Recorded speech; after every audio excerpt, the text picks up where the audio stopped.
Are you filtering like a pro? Probably not. But don't worry, today you're going to learn how in today's Fast Track Facts. So all reports have unparalleled filtering capabilities. To filter like a pro, make sure you're using all the options available to you, like combining filters, defining match type, and saving and reusing a filter. Come on, I'll show you how in Control Center.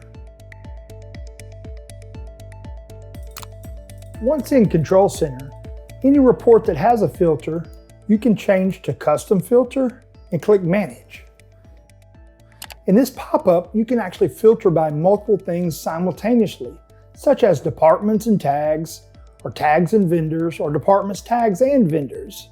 This will allow you to filter items from a particular vendor with a particular tag in a particular department. To do so, I simply choose the filters I wish to combine. With this in mind, you can also choose the match type. On the top right, you'll see the two match type options. The default match is match all filters. However, you can change it to match any filters.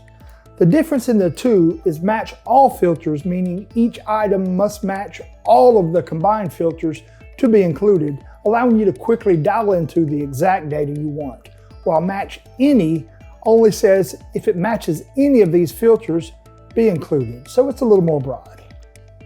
Once you've created your perfect filter, you can now save and reuse that filter. From the Manage Filter screen, we'll click Save Filters and give it a name. Once this filter is saved, it's going to be accessible from the Manage Filters pop-up on all reports. Simply select it from the drop-down and your filter option is going to be populated. Now you're filtering like a pro. Thanks for watching.